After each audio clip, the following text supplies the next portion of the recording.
Hey everybody, this is Harvey Sluggo Wasserman back with the 239th Green Grassroots Emergency Election Protection Coalition Zoom call. It is the eve of Rosh Hashanah and it's the equinox, an auspicious moment for all. And there's another reason too, which is a secret to my family, which I'll tell you soon enough. But we are back. We are glad to be with you. There is a ton of stuff that's always going on in the world, and we are going to have a great time for the next 2 hours. We're going to finish up at the top of the second hour, or at the bottom, however you want to call it. After we have these great discussions, we're going to start with our usual poem from the wonderful Mimi Gurman, our poet laureate. We get a quick update from what's happening in Waldport, Oregon. We're going to go to Howie Hawkins, the presidential candidate from the Green Party. How are you going to find out if you're going to run again? And we want to talk a bit about Ukraine and green energy in that war. Then we're going to shift over. We're going to talk about the campaign, the developing campaign to run Jimmy Kimmel for president. And just before we came on, the news has spread that Jimmy has got his show back. Apparently, we need to talk about that. It's a very big deal if it's true, and or even if it's not true. And we're joined by David Saltman to talk about this, the idea that is a lot of people talking about on starting a separate network, which with the Kimmel, Colbert, Jon Stewart, Rachel Maddow network, which I think really we need to discuss if that's a viable possibility. Second hour, we're going to talk again with our refugee from MAGA world, and talk about converting there. And also, I do have to mention that the great one of our frequent guests and co-hosts is Carl Grossman. He's currently in the hospital with a minor heart problem. So, Carl, we're going to send you our best. And Gary O'Connor is going to talk to us a bit about our ongoing research into solarizing Dodger Stadium, and MYLA RESON has jumped in with this brilliant, beautiful discussion of putting solar panels over canals and aqueducts. It's been talked about as an abstract, but we actually have a picture of that in progress, in tangible form. So let's see if we can stuff all this in 2 hours. Mimi Gurman, out in rattlesnake country, or are you back in the city? I'm in Portland. Oh, you're in Yeah, Portland I'm where the in Portland. I'm at rattlesnakes. work. I'm waiting for a client to come in a half hour, so All right. we won't be able to stick around. But yeah, Well, you're where in the when you're in the east in the desert, the rattlesnakes run around in the desert, and when you're in Portland, the rattlesnakes run the government. that's So exactly right. let's hear your poem for the day, please, and then you can give us a quick update on Wald. Okay, okay, that's great. Steve, I put the words to the poem in the chat so you can keep up with the words that aren't supposed to be going over the radio. Okay.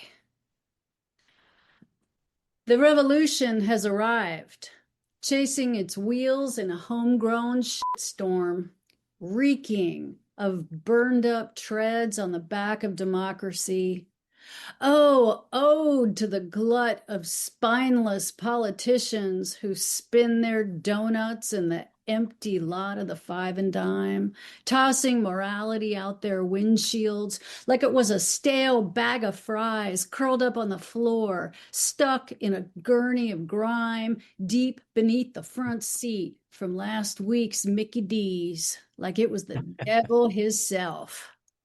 It wasn't what we thought it would be. All love and flowers. And let's all just get along now, was it? No, no, no, no. This here is the revolution of the great giddy up.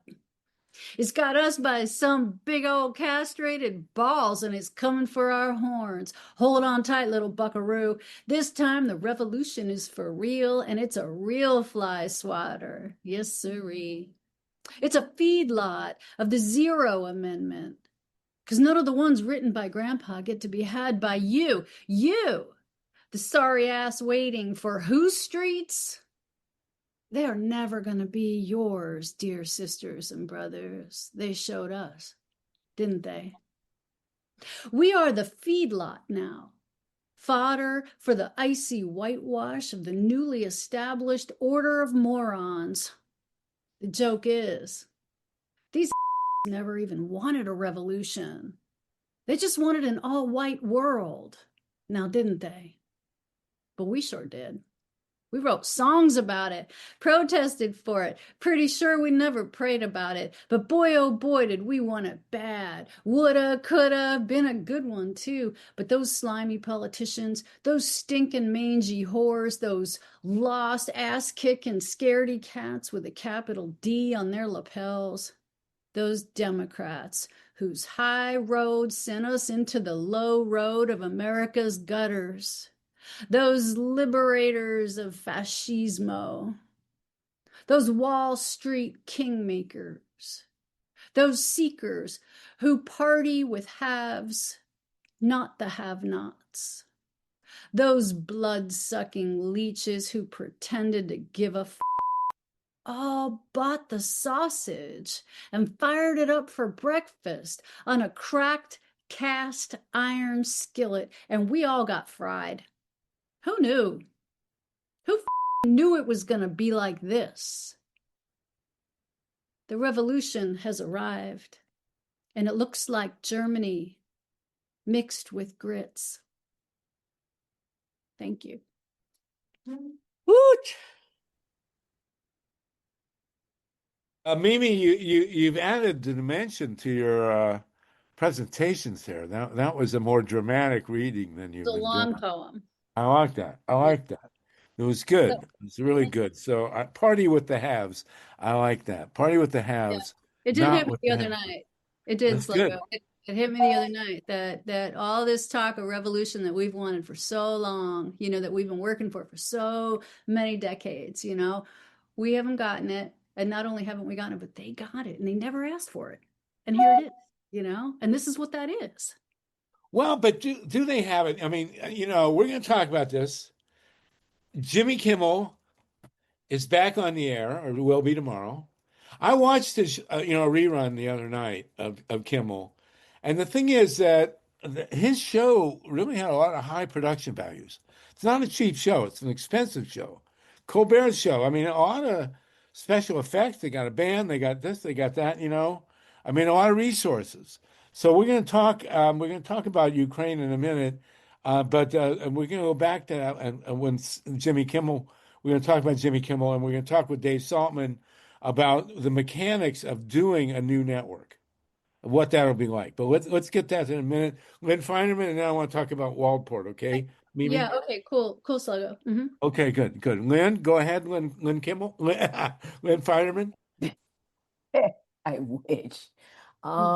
So, Ms. Mimi, whose poetry I adore, I totally disagree with you. This is simply the empire striking back, and they are always like this. They are always the assholes that they are. And we had Sunday in your lovely state of Oregon. There were 5 cities participating. And what Bill McKibben said about that is that it's time to celebrate, because no matter what the oily bustards do, solar is taking over.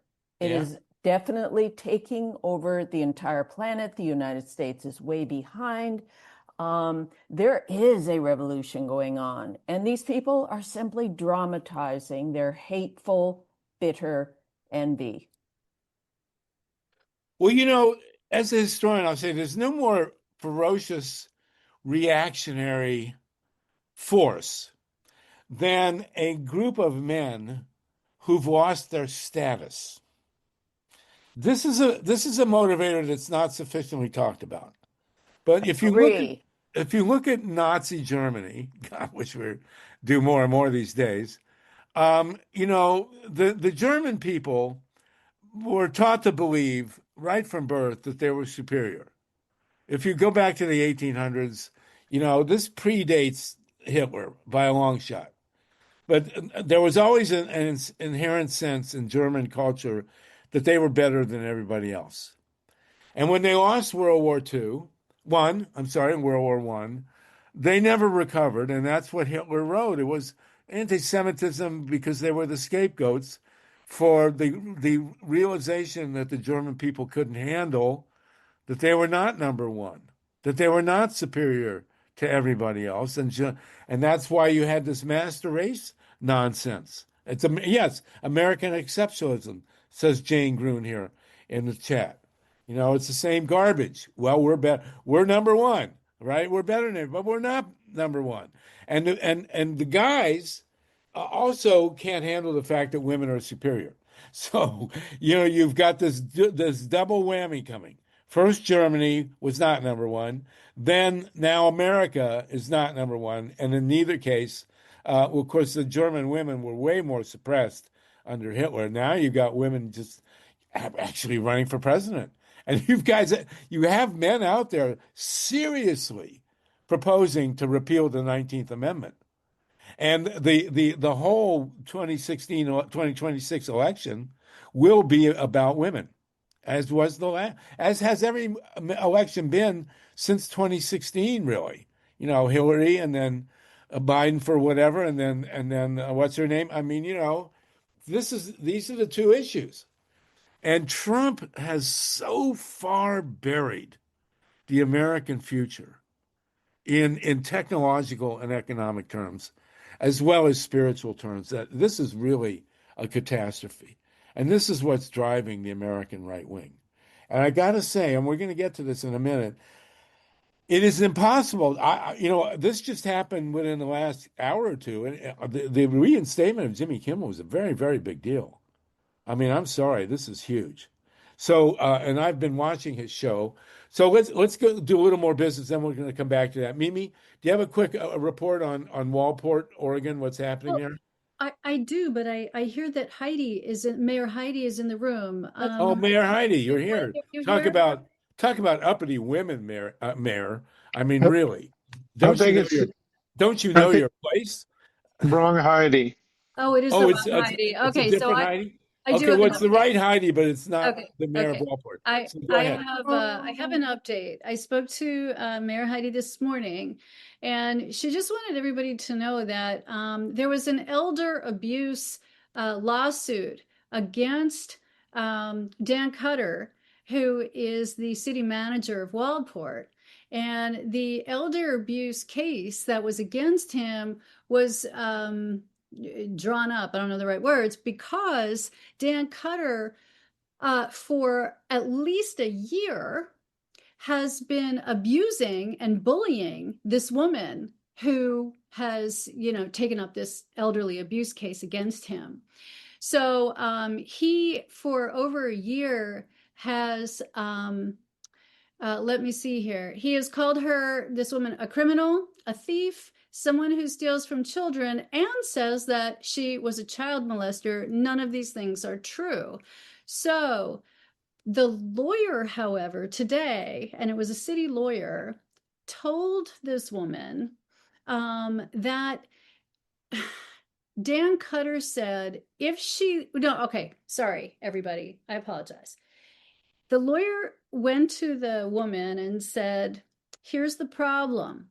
In Oregon, we have no law that protects anyone, whether you are an elder, a teenager, a child, it doesn't matter. We have no law, no legislation protecting people from online bullying, from saying that there is harm in that, unless you commit suicide. Oh, God. Now, California and Washington both have laws for this. So what happened was that this lawyer said, because we don't have legislation about harm through bullying, through online bullying, there is a very good chance that even though we have proof that Dan Cutter was doing all these things, that she could still lose. And because there's no precedent in our state. So if she lost, she would have to pay over $50,000 of lawyer fees. And she can't do that. So she had to drop the case. Okay. Yeah, so this is, back to the bullying and abusive behavior of, everybody we've been talking Well, about. Dan Cutter, for anybody who's been late to the dance here, is basically the Donald Trump of Waldport, Oregon, and we've been dealing with him ongoing here and with Mayor Heidi. And so, thank you for that report. I don't know. Yeah, It'll be interesting. Why is a lawyer in the employ of the city of Waldport telling a private citizen this? I don't know, but yeah, so I don't know. So Mayor Heidi is still receiving all kinds of lack of support from the city council, so she can't fire him. Even though he's an employee of the city, she cannot, as the mayor, fire him unless she has the support of the city council, which she does not have. So so the recall election will hopefully change the nature of the city. exactly. And so the ask for today is that anyone who feels like it should send a postcard, an actual postcard of support for Mayor Heidi and everything that she's going through and trying to help people with, to send a postcard that just says, we love the people's mayor, or we love our mayor, whatever it is, and send it to P.O. Box 1120, Waldport, Oregon 97394. Just, support for Heidi, who is going through all of this stuff against the city council and Dan. What's the post box again? Post box is P.O. Box 1120, Waldport, Oregon 97394. And Okay. the reason that postcards would be awesome is that the entire staff would see them. Okay. Heidi should say Heidi, yes. We love Heidi. That's Yes. good enough. Yes. Okay. Yeah. Very Okay, good. thank you. Thank you, Mimi, for the latest update. You're I want to welcome. go now to Howie Hawkins, our great Green Party guy. Mhm. Howie, what is the latest from Ukraine? I got to tell everybody, I've been watching on Netflix. I don't know how many of you have Netflix, but I've been watching this incredible documentary series called Turning Point. It's one of the best kind of geopolitical documentaries I've seen. And it's very, very substantial. And it covers a whole chunk of modern European history. And it concludes pretty much in Ukraine. The last three or four episodes are about the transition of Ukraine during the fall of the Soviet Union. And it does cover the fact, we've discussed this on this podcast or Zoom call, that Ukraine, when the Soviet Union fell, Ukraine became the world's third largest nuclear power, behind U.S. and Russia, because it inherited a tremendous number of nuclear weapons from the Soviet Union. And in the 1990s, it turned over those weapons to Russia with a vague reassurance of security, and obviously not enough. And I had to turn it off finally. I just was so angry. It discusses the rise of Putin, how he became prime minister, and when I finish it, I'll talk more about it next week. But it really, really incredible how important, pivotal is the word Ukraine really is. Howie, you brought us last week Svetlana from Ukraine, the Green movement in Ukraine, and I've been toying with the idea of trying to portray the war in Ukraine as a war between renewables and Putin's oil, gas, and nuclear. Are we going anywhere with that? Well, as we talked about last week, the alliance of Putin and Trump is a carbon bomb with some nukes thrown in on the side. So they're reopening the fossil fuel business between, and Exxon started negotiating with Russia as soon as Trump was inaugurated to get back into Russia. And when they had that summit in Anchorage, Alaska, Putin issued a decree saying Exxon and the other big energy companies from around the world were welcome to come back into Russia. And the nuke side is that Russia is building nuclear reactors they put out on barges into the Arctic Ocean to power oil and gas drilling, both on the land and under the Arctic Ocean. And Russia has most of the gas reserves and oil reserves under the ocean. So, it's an environmental disaster. And meanwhile, what's going on in Ukraine is that last year, Russia targeted their energy system in particular. At the beginning of the war, they were going after, transfer stations and power lines. Last year, they went after the power plants. So they wiped out 8 big thermal plants and 5 hydroelectric dams and cut the power in the country from 18 gigawatts to 9 gigawatts. And that made the winter cold and dark in a lot of places. And that, over the course of the war, Ukraine's pre-war capacity was 36 gigawatts. So you can see it's been cut down to a quarter of what it was. And, we talked last week about how distributed solar and wind with batteries and other forms of storage is not only good for the climate in terms of producing electricity, but it's more defensible because you don't have to wipe out just one centralized thermal plant. You got to take out whole fields of solar panels or wind generators. So Ukraine is building wind generation and solar power. By the end of this year, it'll be about 0.4 gigawatts, or about 5% of what they have left. So they still have a long way to go. So that's the situation they face. And we're going to Okay. have a discussion about this. Actually, Dennis Bondar, who's been on here a couple of times, about the Zaporizhia nukes that Russia seized. An anti-war Russian who's in exile now, Ilya Butsrekis, and a Vermont state senator who's a Ukrainian American, Tanya Vyhovsky, who just got back from Ukraine.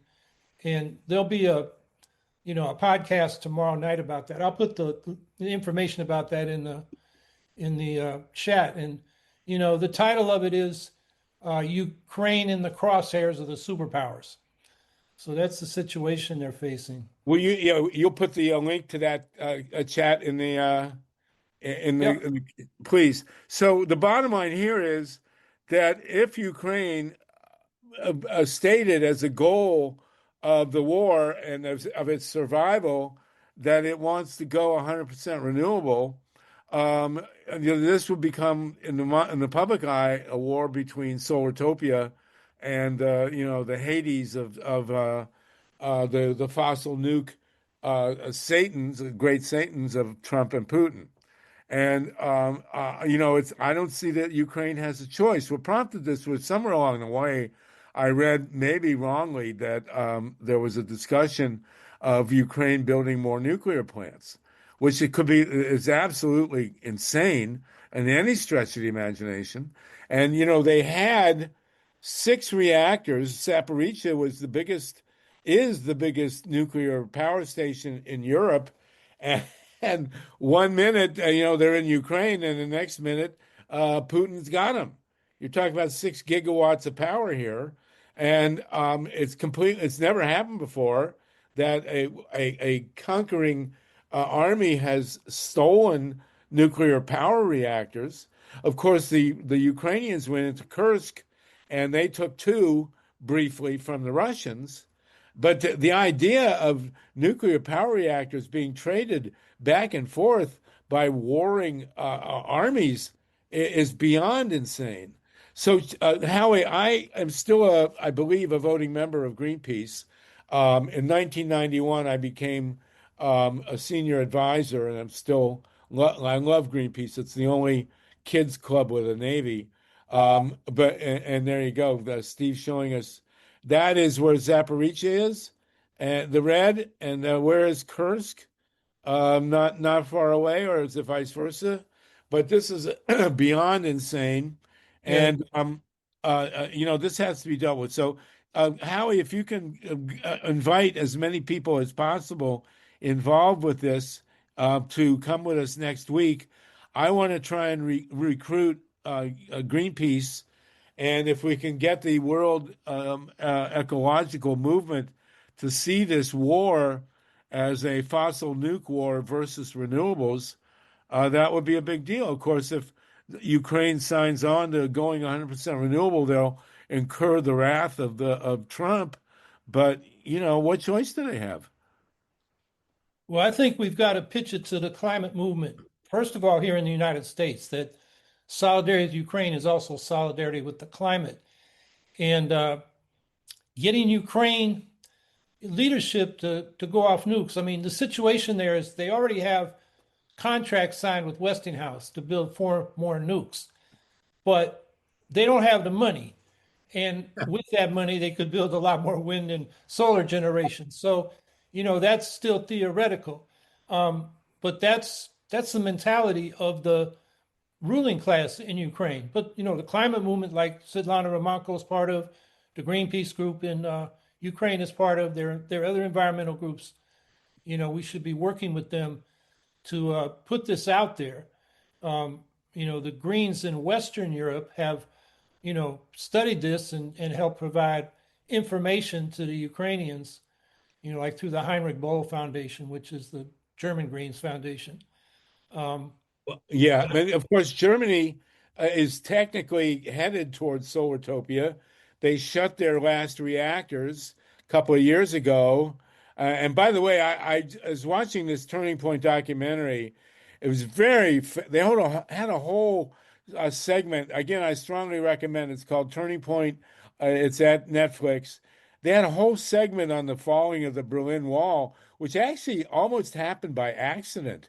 It's really, really interesting what happened. They had a Soviet apparatchik was on a press conference and mistakenly, falsely said that the policy had changed and that the wall was now open. He misspoke and everybody believed it, and they opened the wall. That was how it happened. It's amazing. But when that happened, one of the people who crossed over from East into West Germany was Angela Merkel. And, so that stuff happened. So, Howie, let's convene as many people as possible. I'll try and get Greenpeace mobilized for the first segment next week. And let's see if we can make some history here. It'd be great. Yeah, by the way, the Ukrainians never got the 2 nukes in Kursk. And whether they intended to or not, the Ukrainians never said that was their objective. The Russians said it was, but they never got there. They were dozens of miles away. Okay. Thanks for the correction. Mike Hersh, did you want to say something? And we're going to move to Jimmy Kimmel. But go ahead. Yeah, real quick, a couple things. One is it was an East German official, and he accidentally overstated a liberalization Right. of people being able to visit the West, and it was taken to somebody asked him a follow-up question, and they said, well, so is there going to be free passage? And he erroneously said yes, and then people started celebrating, and then some people brought some sledgehammers to the celebration, and down went the wall. Reagan had nothing to do with it, and Gorbachev had nothing to do with it. It was Right. it was a misstatement, and a bunch of volunteers brought down the wall. Yeah, it's actually quite funny. I mean, it's really great to watch that segment of the Turning Point, which is itself quite amazing. Absolutely, and it just shows that history is driven by accidents as much as plans and other things. Exactly. Yeah, my favorite law in history is the law of unintended consequences. Exactly. I could go on and on about that, but we'll save that for another time. Howie, do you want to jump in further here on this? But we will try and convene next week at 5 a section on Ukrainian solartopianism. Well, I just put in the chat a graphic that the Solutions Project did, which is Mark Jacobson's project, the solar engineer at Stanford, which shows how Ukraine could get to 100% clean energy by 2050. And another link to the background technical information that backs up that graphic. Wow, look at that. It's certainly possible. And, this is the kind of thing we need to get out to people and then talk to the climate movement and say, if you ignore what Trump is doing with Putin, you're ignoring about the biggest climate bomb on the planet that's about to explode. Well, let's all put our heads together and frame this in a way. You'll notice, Steve, thank you for putting that back. You'll notice about almost 60% of the projected power for a solartopia in Ukraine is from wind, more than 40% from onshore and about 15% from offshore. But Ukraine, which is a great plain, just has endless wind power. And by the way, not to anything, but does anybody know who the first American was who really mentioned the future of wind power? You won't find it on Google. I'll give you a hint. It was Abraham Lincoln. When Lincoln, who is from Illinois, which is quite windy, basically has a great quote, which I'll dig up for next week, said that basically the whole world could be powered with wind. And there were actually windmills back then in the 1800s. They weren't generating electricity, obviously, but they were used to grind corn and pump water. And honest Abe, who, by the way, Abe Lincoln, sorry, I just love these tangents. Abe Lincoln was our really first techno president. Abe Lincoln remains the only president in history who had a patent. And it was Abe Lincoln who set up the American Academy of Sciences in the middle of the Civil War. And he was the one who came up, and I'll dig up the quote. Maybe you find it on the internet about saying that wind power could power the world. In 1862, he said this. Mike Hersh, go ahead, and then we're going to go to Jimmy Kimmel. Go ahead, Mike. Yeah, yeah. Lincoln also helped with the expansion of the railroads, which was a mixed blessing, and also land grant universities Yeah, during the Civil War. So, in many ways, Lincoln was an extremely progressive president, maybe our most progressive. Maybe up with FDR. yeah. Well, also, what Abe really wanted to do when people asked him what he wanted to do when he was done being president, he really wanted to go to California on the Transcontinental Railroad, which didn't yet exist. But he wanted to take Mary out to Yosemite. In fact, he designated Yosemite, which was already being preserved by California. Oh, there it is. As yet, the wind is an untamed and unharnessed force, and quite possibly one of the greatest discoveries hereafter to be made will be the taming and harnessing of the wind. For God's sakes, that's Abraham Lincoln in the 1850s and 60s. And he noted the wind's power exceeded that, of everything else that humans knew. Let's hear it for Abe Lincoln. Where is he now that we need him? I will say this, by the way, as a historian, we all talk about the assassination of John Kennedy. This country has never really recovered from the assassination of Abraham Lincoln. What happened after the Civil War should never have happened in terms of race relations, and he would not have allowed it to happen. Andrew Johnson was a horrible plague from hell. Mike, did you want to add something? And then we're going to chime Yeah, in here. yeah. We've often mentioned that wind turbines can be fitted to prevent harm to birds and bats, but Beverly T raised that issue, and I'd like you to quickly address that. Beverly, is she on the call here? She is. Oh, Beverly, you want to speak up to one thing I'll say very quick. I was in the wind business. I'm not particularly successfully, but I got killed by the Ohio legislature, frankly. It wasn't my fault. But one thing I love to say about windmills is no windmill ever killed a fish. Billions of marine creatures are killed by thermal nuclear plants, but I don't see Beverly's hand or He's where. he's unmuted. I Go ahead, Bev. I was just I'm just really concerned about I I support I don't support nuclear or anything like that, and I understand that we have to move that in that direction, but we really need to look at some of the problems, like a lot of bats and our birds are, and out here I live in the desert, the Mojave Desert, and I support rooftop solar, but what's happening is that I don't know. I'm really concerned about our animals, our wildlife. We really need to start thinking about that as because that's part of the environment. So like I said, I live out in the desert, and we're kind of, I don't know, I think rooftop solar is Yeah, the best. Beverly, you're kind of repeating yourself, but you make some very good points, and we have discussed this in the past.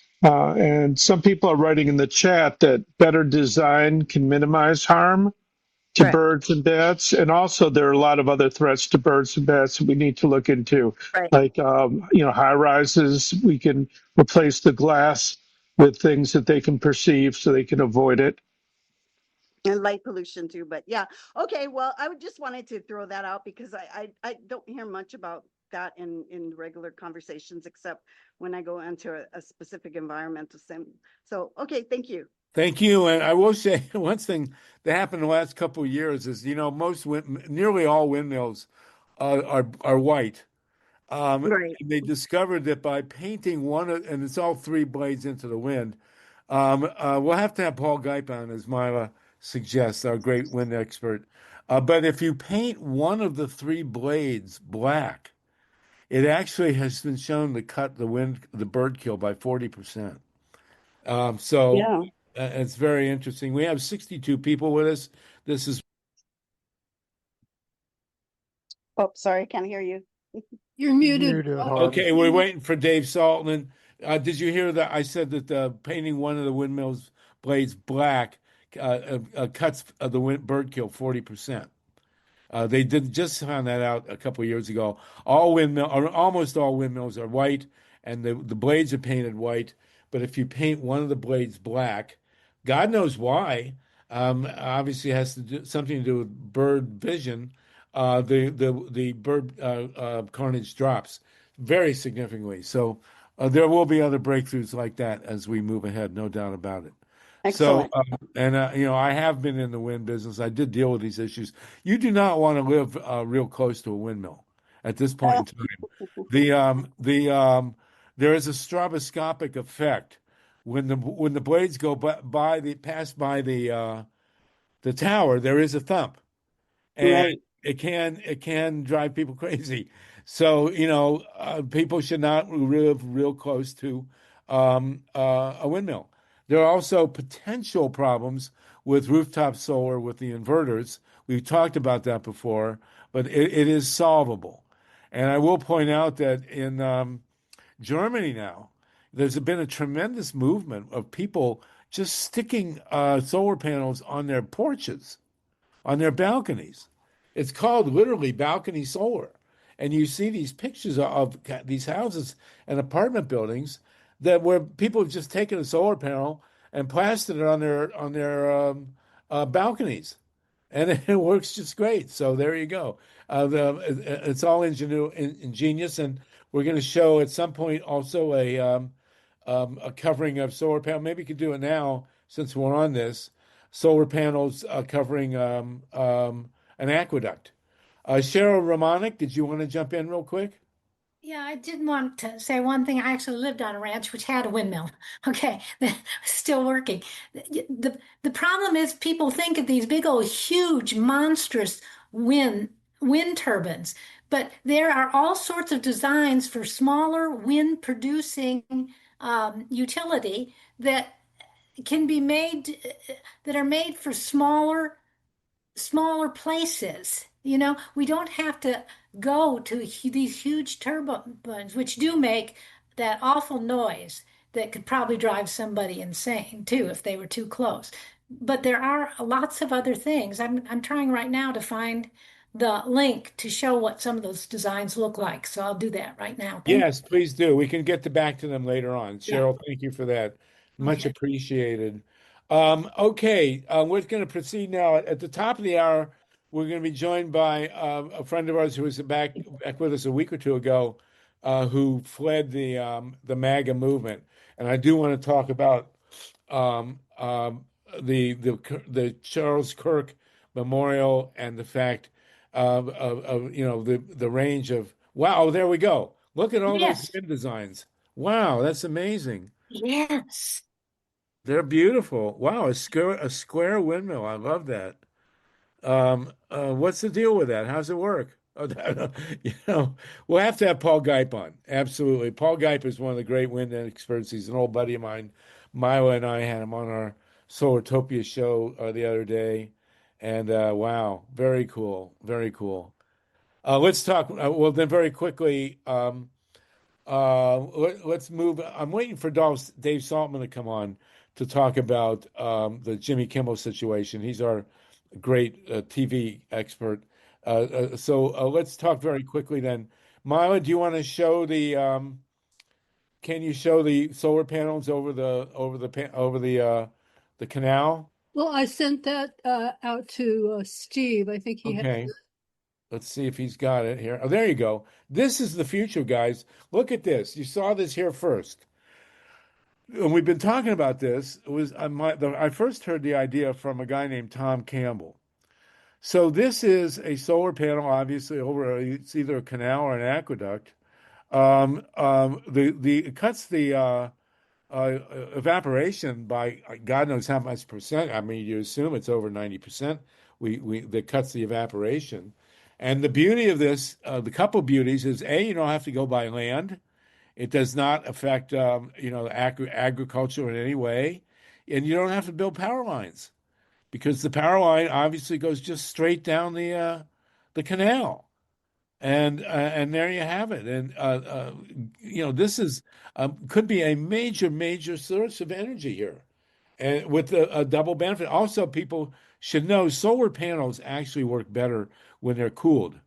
They do not like to be superheated, and so the cooling effect of the underneath water is very positive.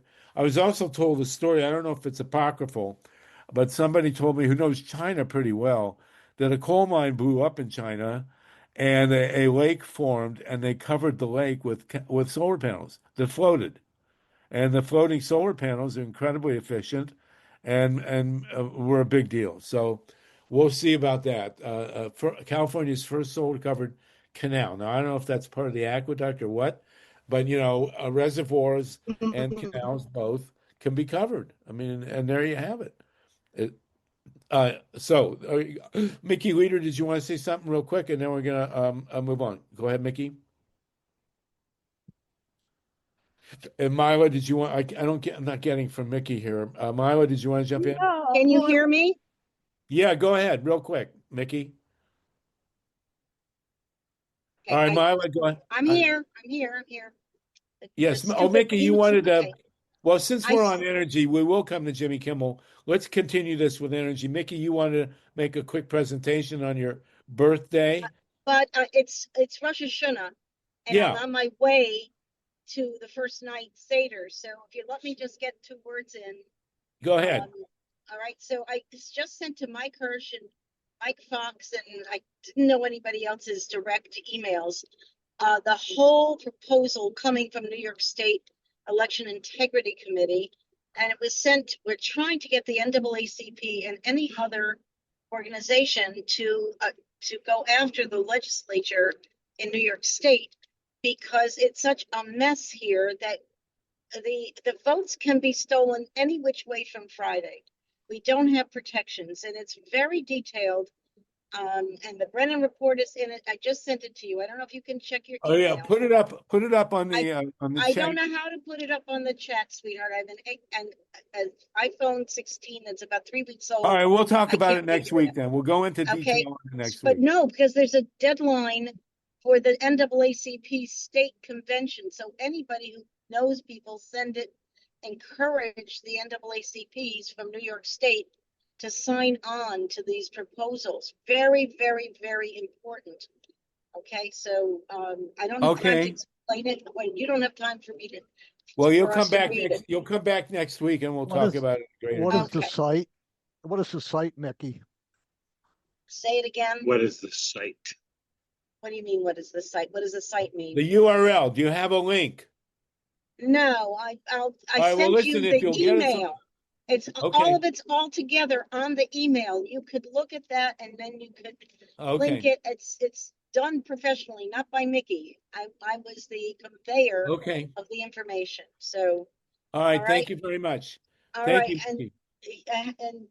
Happy New Year to those who Yes. Happy New Year celebrate. and happy Thank you. equinox. Same. Oh, same to you. They coincide here. MYLA RESON, our resident astrologer, you want to comment? And then Dave Saltman has joined us, so we're going to start to talk about Jimmy Kimmel and all that. But MYLA, go ahead. Well, I was just going to comment a little bit more on the solar panels over the canal, but Keith Olbermann was speculating last night that he knew from his sources that Jimmy Kimmel would be returning, and Cool. Well, let's talk about that in a minute.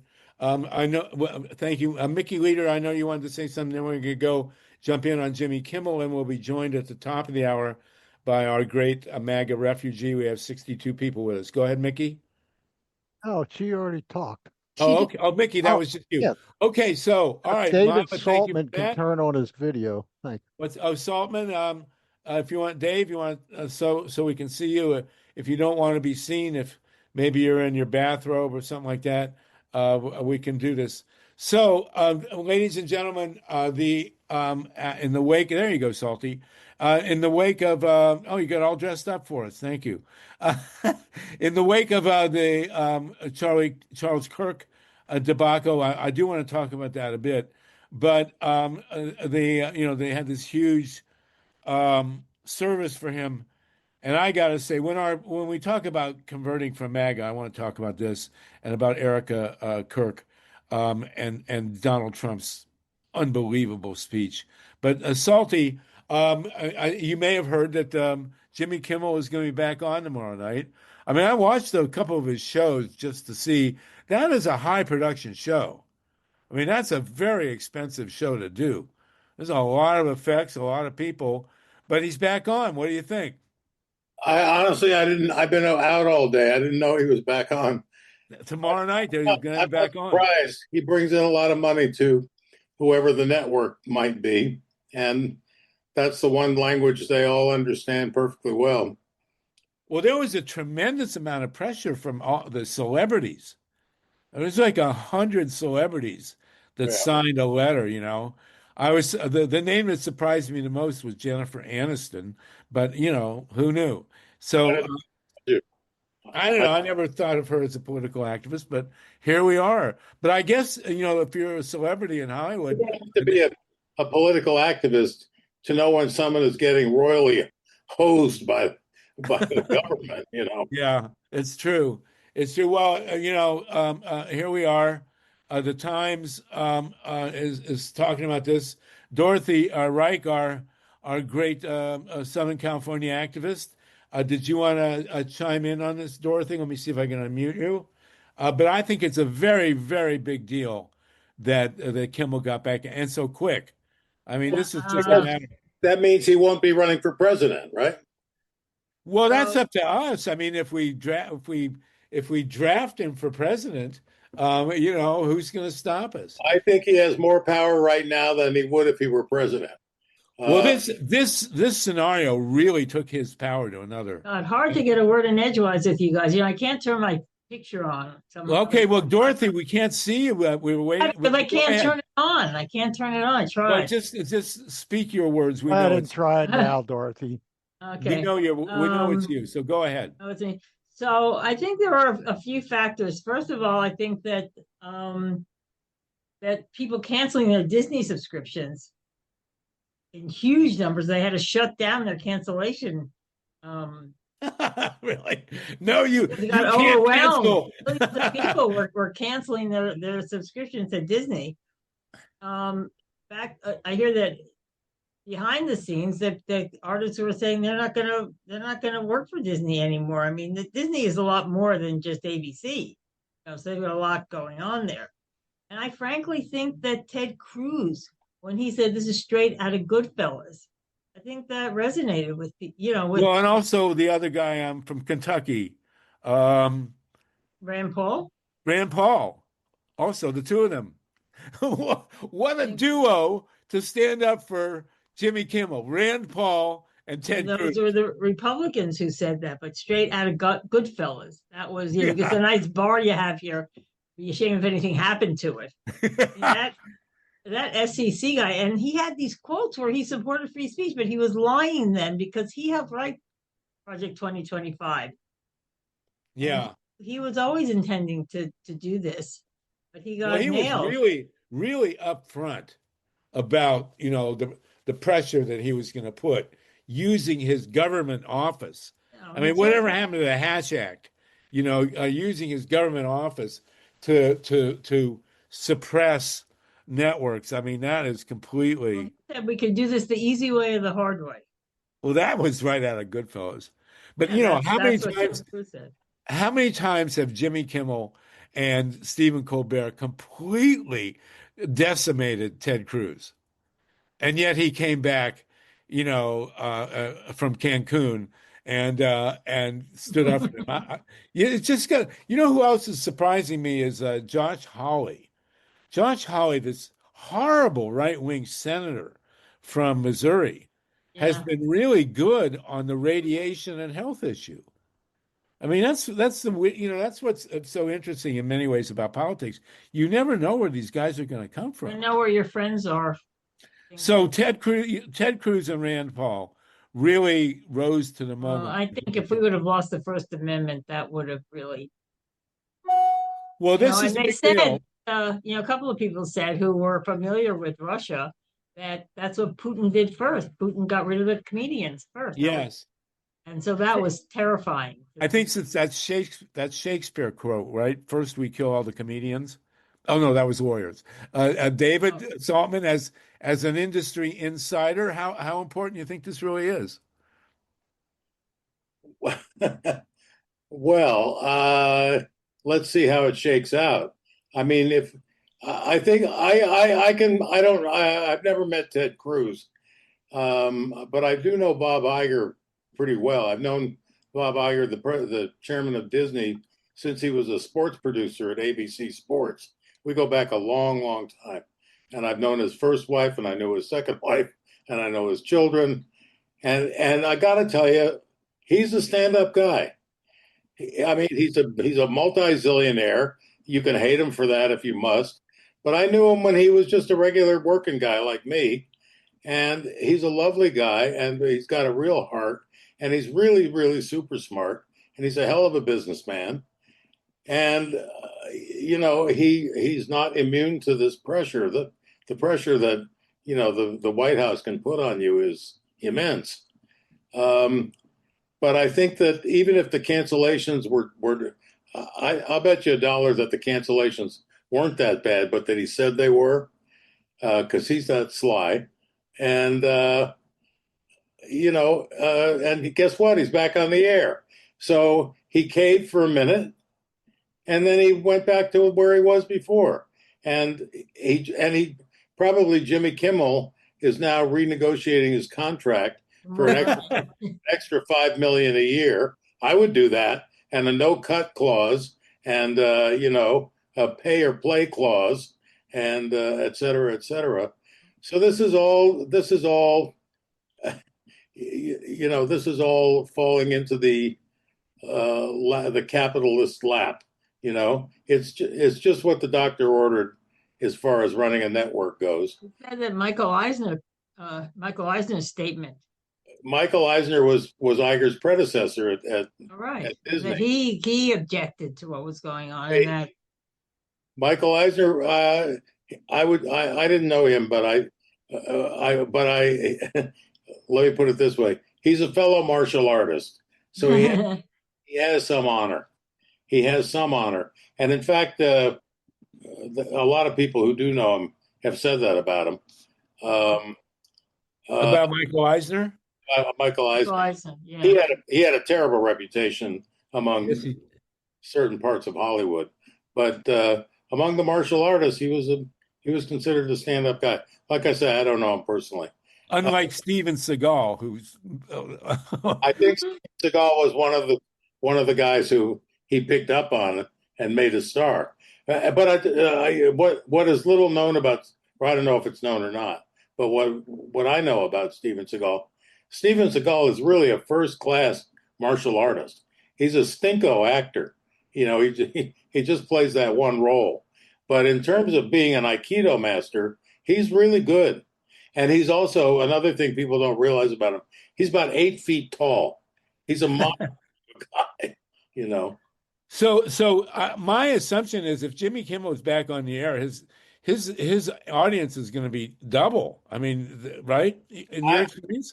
I would bet you any amount of money that he has renegotiated his contract with exactly that point in mind. Yes. Do you think he's going to give Guillermo a cut? I hope so. Yeah, Why not? Well, maybe now we'll get Stephen Colbert back.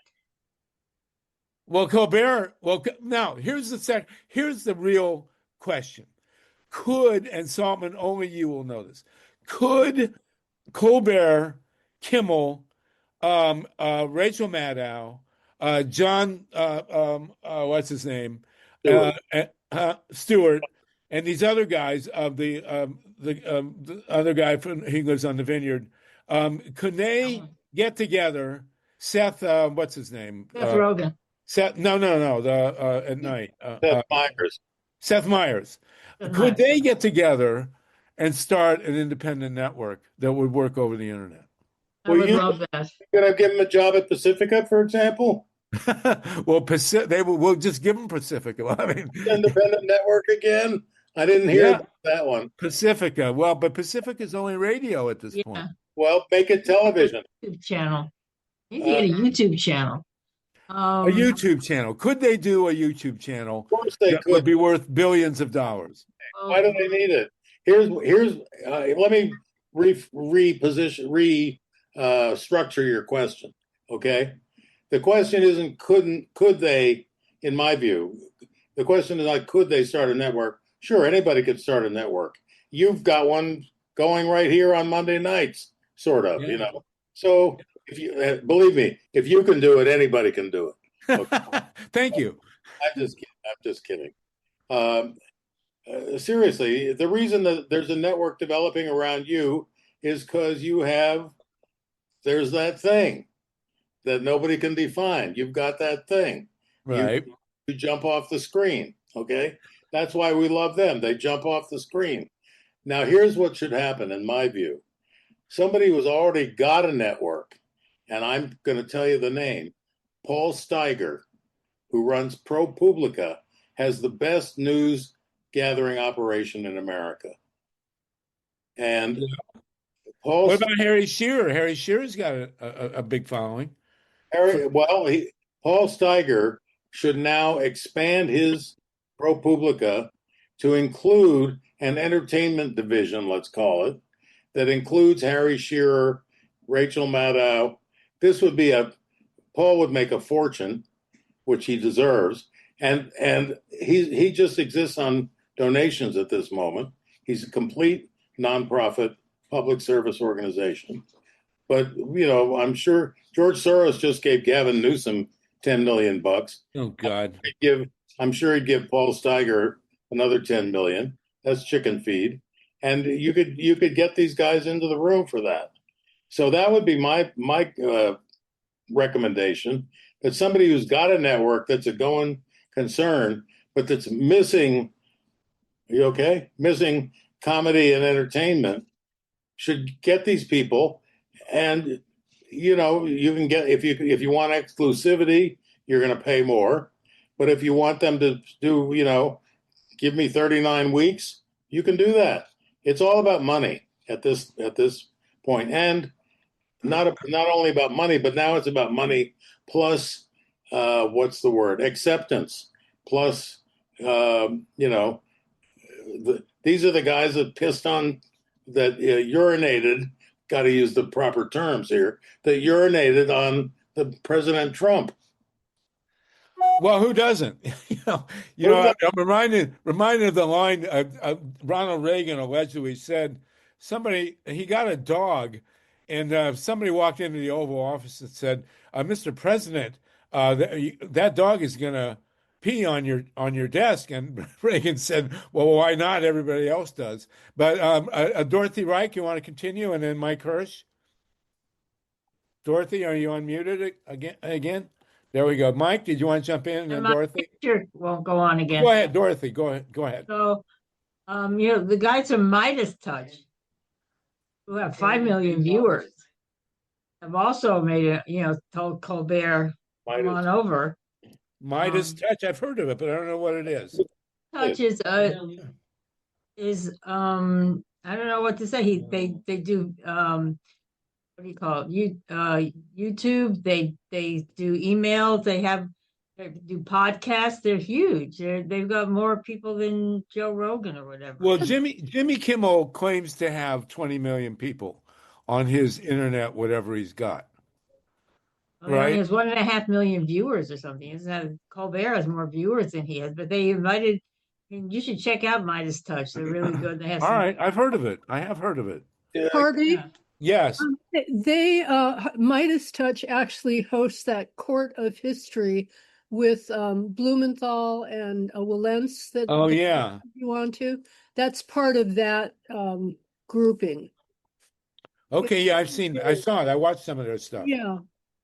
So clearly then, here would be, the lineup would be, Jimmy Kimmel, obviously, Steve Colbert, Jon Stewart, who seems to want to retire, but nonetheless, Seth, what's his name at night, Rachel Maddow, Desi Lydek, John Oliver, who has obviously a huge following. If they got together and started some kind of network, it would be a huge force, right? I mean, Comedy Central. Well, Trump would have to bomb their headquarters, right? I mean, who would stand up to that? What's more powerful, talent or money, in the long run? Talent generates money. Give some money to the talent. Well, you're talking about a huge constituency between these guys, and in a way, Jimmy Kimmel going back on, he's not going to run for president now. It would have been a great. They all came out of Comedy Central. All these guys that you're mentioning. Well, Dave Saltman and I knew a Man Show or something. Jimmy Kimmel, remember? Well, we knew the greatest female comedian of our generation, who was Gilda Radner. David wrote a book about her, and we knew her in Ann Arbor, and she could have been a part of this. She would have been great. She would have loved it. Yeah, she would. Yeah. So wow. Okay, Mike Hersh, you've had a hand in that, MYLA. Mike, did you disappear? MYLA, you go ahead first. I wanted to say that, unfortunately, one of the problems with Meidas Touch is that they wouldn't allow Jessica Denson of Lights Out to talk about problems with the 2024 election. They've suppressed that information, and she went off on her own.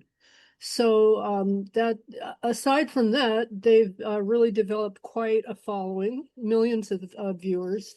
The spinoff, one of their spinoffs, is something called Legal AF, and that's the spinoff that hosts the Court of History with Sidney Blumenthal and Sean Wilentz. But they also have this wonderful part of Legal AF. They also have the Court Accountability Project, and we've got to mute. Sorry, they've got the Court Accountability Project with Lisa Graves and Eric Aronson or Aaron Aronson. I'm not quite sure of the name, but he was a staffer for. For White House, for Senator Whitehouse, on really important issues around dark money. So at any rate, it's quite a network that they have developed, and it's a shame that they felt that they needed to suppress the people who were questioning the outcome of the 2024 presidential election. Yeah, we got to deal with that. That's unfortunate. And we also have to wonder what their stand is on nuclear power. We always have to be careful about that. Heidi Verthaler, did you want to jump in on this? Yeah, I just wanted to let you know that I dropped a link into the chat for Stephen Colbert for president. It's it's a song that friends of mine did up here in Maine. Oh, okay. Well, Stephen Colbert did run. Salty raised this with me. Stephen Colbert ran a fake campaign. He was yapping about fundraising, about PACs, and it was very effective actually, because he he was pointing out all the insanity of the money in our politics. And to highlight that, he filed to run for Senate in South Carolina. It wasn't a real campaign. He was just playing a game with fundraising. Started a real PAC, and Yeah. his advisor was the former head of the Federal Election Commission. Right. Trevor something or other. Well, but you know, I've wanted Colbert for quite a while to run for Senate from South Carolina. I mean that's what's his name? Who's that guy that everybody thinks is gay? You know, from South Carolina, who's really awful. The senator. Lindsey Graham. Lindsey Graham. And you know, could Colbert, being a native of South Carolina, get elected senator from South Carolina? It's the most Republican, safest Republican seat anywhere, but if he could crack it, that would be enormous. And how would you prevent happening to him what happened to Gilda and my friend Al Franken? What do you mean? Well, Al Franken was the one guy who really did what we're talking about. Yes, he did. That's right. He hosed allegedly by the same party that elected him. Yeah, that was a bummer. And nobody has ever, you know, horsewhipped that woman for doing it. We won't mention any names here, but horsewhipping. We still have 61 people with us. This is a fascinating discussion, but I think that the reinstatement of Jimmy Kimmel is hugely significant. You're right. I mean, you know, this is a very big deal. And what's Trump going to say about him now? You know, I mean, he's going to go wild, Jimmy Kimmel. And I think this raises Bob Iger's stock a lot too, by the way. Well, I was shocked when Bob Iger, but I heard backstage, that the real reason that Eiger took Jimmy Kimmel, was reinstating Jimmy Kimmel, is because Mickey Mouse threatened to quit. So, you know, you lose Mickey, I mean, you know, whose original name, by the way, was Mortimer. Yeah, we don't want, Robert, thank you for putting the senator's name in. We'll allow her to be she who shall be unnamed for the time being. But this is a fascinating discussion now. I had not, when I wanted to do this and to like seriously run Jimmy Kimmel for president, I did not anticipate that the networks were going to put him back on. I mean, did you, Saltman, what were the odds that you would have given on firing Jimmy Kimmel and having it stick? I would have disrecommended firing him in the first place, but I gotta say, if they did this as a strategy, it was insanely brilliant. Let's fire the guy for one day, and then, you know, damn the torpedoes, full speed ahead. Let's see what happens if we just hire him back. What are they going to do to us? You know, put me in jail? I mean, really? Bob Iger is that smart. You think that they could have done this on purpose? It didn't just happen. Well, it did just happen overnight. Yeah. Oh my God, that never occurred. That's a conspiracy that I never. Oh, right. Milo is pointing out he was never actually fired, just suspended. It was a one-day suspend. I was suspended for at least one day when I worked at ABC. Well, what did you do? Oh God, I never told you this story. There may still be an injunction out against me for telling about this, but I'll tell you, it's interesting now that I'm thinking about it. It was a free speech issue. I became a First Amendment hero. Oh my God, I'm pretty sure they're gonna. If anyone's listening that's still alive from that era, I'll tell you what I did. It was in the newspapers, most of it anyway. So you remember back in the day, this would be in the 70s. I was mostly writing for the magazines. You know, I used to write for TV Guide, and I wrote for Esquire, and I wrote for Omni, the science magazine. I wrote for Rolling Stone. I was a columnist for Rolling Stone. And when I got hired at ABC was my first TV job. And that's where I met Bob Iger, in fact. It was this exact same period in the 70s. He had just hired on as a sports producer. And and I had written a front page piece in the Sunday New York Times. I'd written a lot I remember since we were in college together. I wrote for the New York Times for years. I wrote for them for 15 years, and I had a front page article, and that was what made ABC hire me, because they thought, oh, this guy's a real writer. He's not some hack like we have, on the staff already, and he's got a following because front page of the New York Times. And I made a deal with them saying, okay, fine, if you hire me, I get to keep writing, because I have a career going already as a magazine writer. And they said, fine. They didn't really pay any attention to it. Anyway, time goes on. I was there for almost 5 years, and I started making documentaries, and I learned a lot about the video and film business from them. They had some really good people there, including Bob Eiger, who became a friend of mine, and his wife at the time. And I wrote an article, and I admit this may have been a slipshod judgment, but I wrote an article for TV Guide, a humorous article. I was into writing humor in those days, humorous columns, the feuilleton, they call them in the literary world. And I wrote an article about working at ABC, how it was to work at ABC, and it was a smash hit. It's been republished in all kinds of journalism textbooks. I wrote actually a series. I wrote a couple of articles about working at ABC, and in the articles I named some of the real people at ABC who were my current people. Well, when I walked back into the office after one of those appeared, it was like bombs dropping over Dresden. I mean, it was nuclear winter as far as I was concerned. And their first immediate act was to suspend me. And they suspended, and I'll bet you this is what happened. Oh my God, that's a great question. I didn't think of it. They suspended me, and the Writers Guild came to my aid, and they said, best thing that could have happened, you are now a First Amendment celebrity. And I thought, like, oh my God, really? Seriously? I hadn't even, but it's like, oh yeah, I get it. So now Jimmy Kimmel is a First Amendment They suspended for writing an article. I mean, it couldn't be a worse violation of the First Amendment. And somebody got that back to the network brass, and they hired me back, and they said, okay, never mind. You're now on the overnight shift.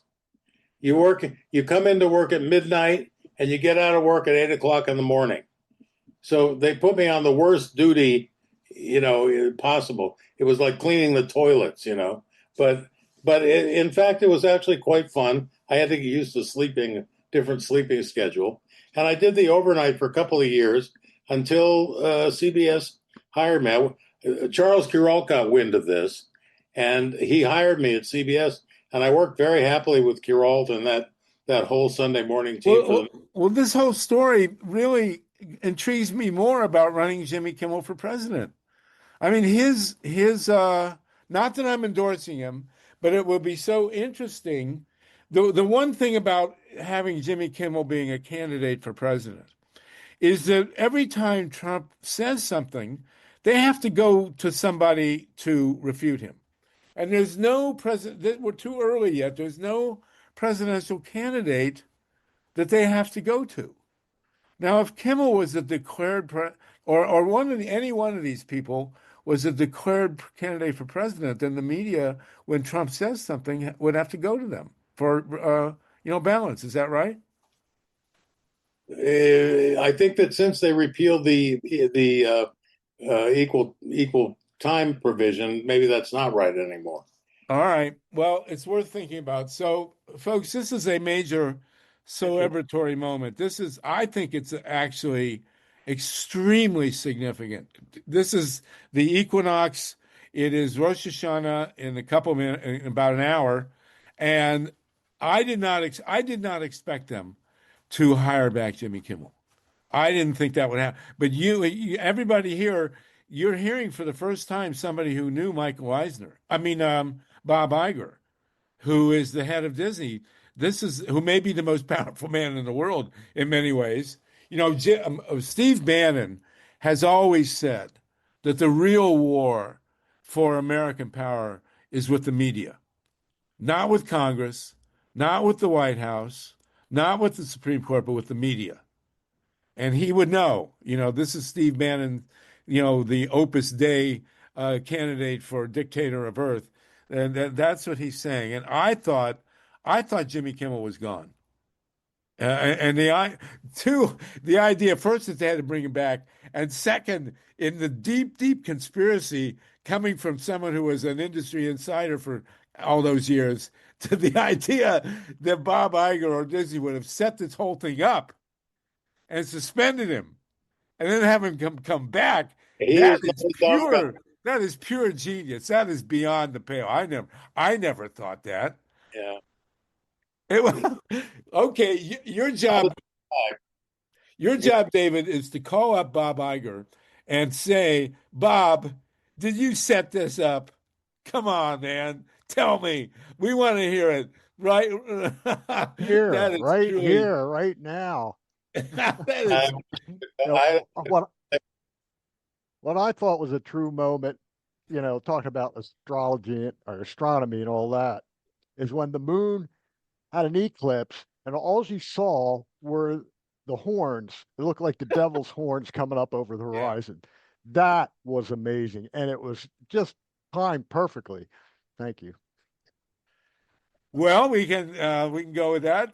That's something really amazing. Okay, so have we been joined, Mike, by the woman who talked to us last week? Yeah, we're not seeing her. So okay, so let's continue this. I want to talk, and Dave, stay with us, please. I want to talk about the ceremony that they just had for this guy who was shot, Charles Kirk. As I say, I do not call him Charlie. I have two close friends named Charlie, and I never met Charles Kirk. I do, in retrospect, really regret that I never got to ask him about nuclear power. If I had had the opportunity to talk to Charlie Kirk and ask him about, they made him into this apostle of dialogue, right? Which kind of a stretch, right? But Nancy and Dorothy, can you wait just 1 second since I'm in the middle of this? So at the urging of my daughter, I listened. I didn't listen. I read the speech that his widow made at the ceremony yesterday. And I got to say, I found it, she's deeply religious. There is nothing that she said in that speech that was all political. She's a traditionalist in terms of the family, right? Husband, wife, the woman, whatever, and all that. But she did not hate the left. She did not say whatever that we expect from the MAGA mainstream. And she forgave him, which I thought was astounding. You never hear that from the evangelical right. Nobody is giving forgiveness for anything these days. And she came out. I was stunned by that. Now, of course, the big test will be when they find this kid guilty and they want to give him the death sentence. Will she intervene to prevent the death sentence? That's interesting. But in terms of if she's going to be the new spokesperson for this extreme right-wing movement, which, of course, took a big jump up because of this, based on that speech, bring it on, as far as I'm concerned. Nancy, do you want to say something? And then Dorothy, Nancy Naparco? I want to say I was pleased with her speech in that I've been involved over the decades in different mostly Christian organizations. And what she said was truly Christian. I've been so frustrated that the right-wing Christian movement is not Christian. No. It's about housing and welcoming the poor and feeding them, and that's not their thing. But I was, by contrast, very irritated by Trump's response. And that's what I wanted to say a couple of words about, because I Well, did some research on it. irritated is about 2 levels of magnitude less than I thought you were going to say, but go ahead. Okay, well, you're right. And what he said, in contrast to what Erika said, he said, quote, "I hate my opponent and I don't want the best for them." How dare he? Anyway, I looked this up because I'm not used to hearing presidents talk about enemies or hate. Obama once said during the election, "We're going to punish our enemies if the Latinos don't vote in the election." Quote, "We're going to punish our enemies and we're going to reward our friends who stand with us on issues that are important to us." The next day, he publicly apologized for that. That was the one time he spoke of that. Nixon, of course, we all know, referred to his enemies list. George W. Bush spoke of terrorists hating our country, our freedom, and everything we stand for. And that's his only speech about hate and enemies. But this is the clincher. President Lincoln, it's interesting, you talked about him earlier. Quote, "I am not destroying my enemies. I am not destroying my enemies when I make them my friends." Wow. I love Lincoln. The more I find out about Lincoln, the better I like him. Susan and I just watched a 3-part series documentary. What network was it on? Called Abraham Lincoln. It was really spectacular. I learned more about the Civil War from this than anywhere. Everybody on this should see the Spielberg movie where Daniel Day-Lewis plays Lincoln. That was otherworldly. And yes, I mean, these with malice toward none. This was a civil war that tore the country apart. 600,000 people died. And you know how many people the Union prosecuted after the Civil War? One. Never in the history of warfare has a victorious army not prosecuted the people that they defeated. The one guy that was prosecuted, actually put to death, was a foreigner. He was a Prussian who ran the Andersonville prison camp, where people died in droves. I mean, it was Buchenwald and horrible. It was on a par with any Nazi not death camp because they didn't have gas chambers, but concentration camp. That's the one guy that they prosecuted. And Lincoln made the decision early in the war that they were not going to prosecute the Civil War. Even the officers were not prosecuted after the Civil War. And you have Donald Trump.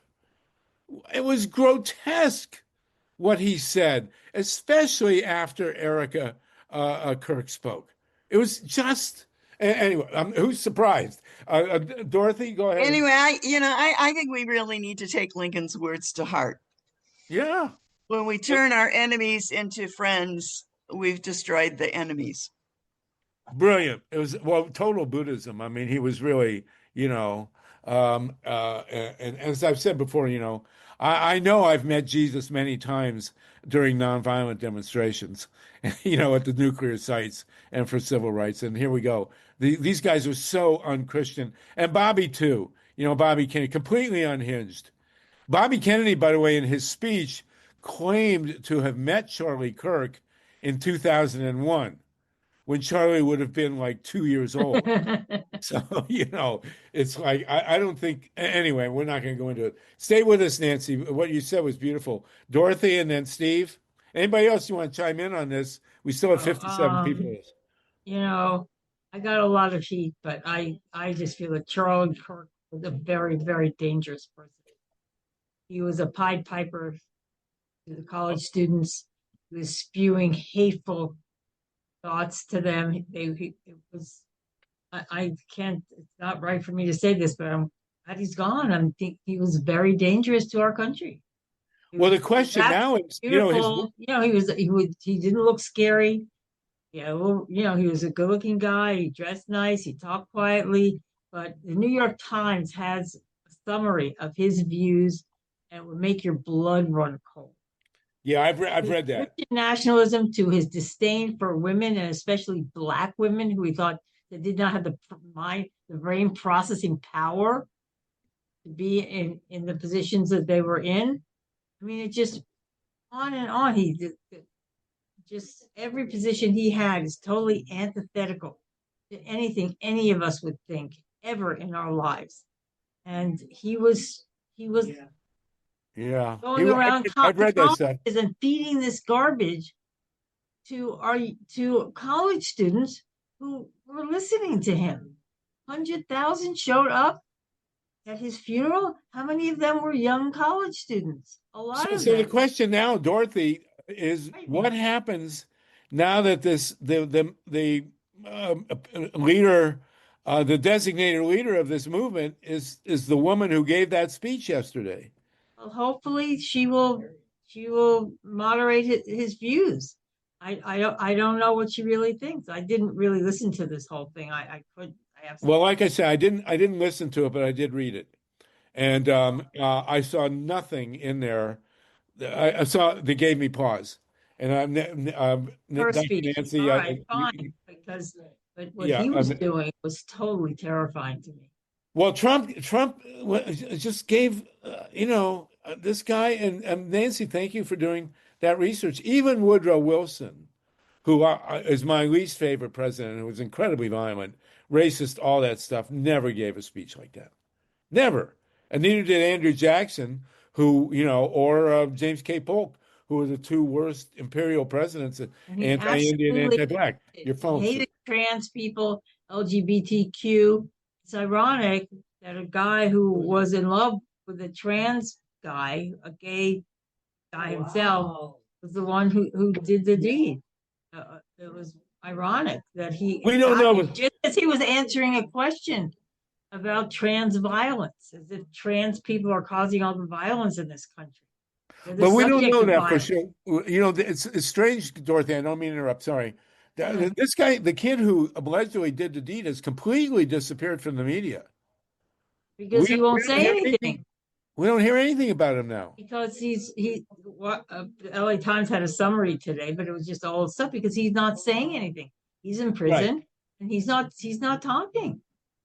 Why would he? Both Jeffrey Epstein and the killer, alleged killer, have disappeared from the headlines.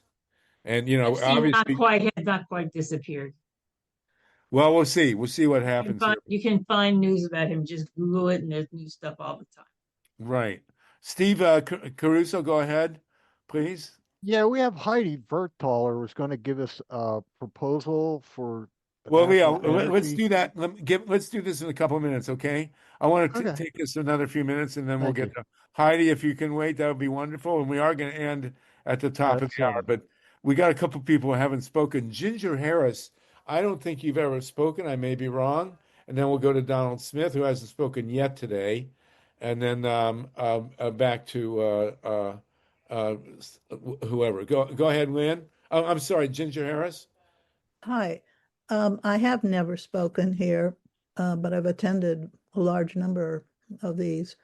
And I am persuaded by some podcasts that we are seeing the same thing happen that happened with JFK's killing, where the person who was set up to supposedly kill him was not actually the one who killed him. So I don't know if I'm the only one on this of the 60. Actually, Ginger, I'm glad you raised that. I saw somebody did a shtick. He was a comedian, I think, but he read the emails that the alleged killer supposedly sent, and basically they're not credible. I mean, and having been in a situation where the FBI faked documents, I've experienced that, and I wish I kept the link, but he read through stuff that Sorry, my daughter's calling me. Hold on one second here. Well, let's keep the show going while Sluggo talks to his daughter, I guess, or me, Becca. Sluggo, you're on mute. He's talking. Sorry, Sluggo, I muted there you go. myself just to deal with my daughter. So, the idea that this kid didn't do it is possible. I mean, I read this guy dissect the alleged emails that this kid allegedly sent, and he's right; they were completely not credible. So, Ginger, you've raised the issue, and I do not in any way, shape, or form believe that Oswald killed Kennedy. I don't believe Sirhan killed the second Kennedy. I don't believe that the guy they say killed Martin Luther King did it either. So we'll see. Maybe that's why it's so quiet. That's why I raised it.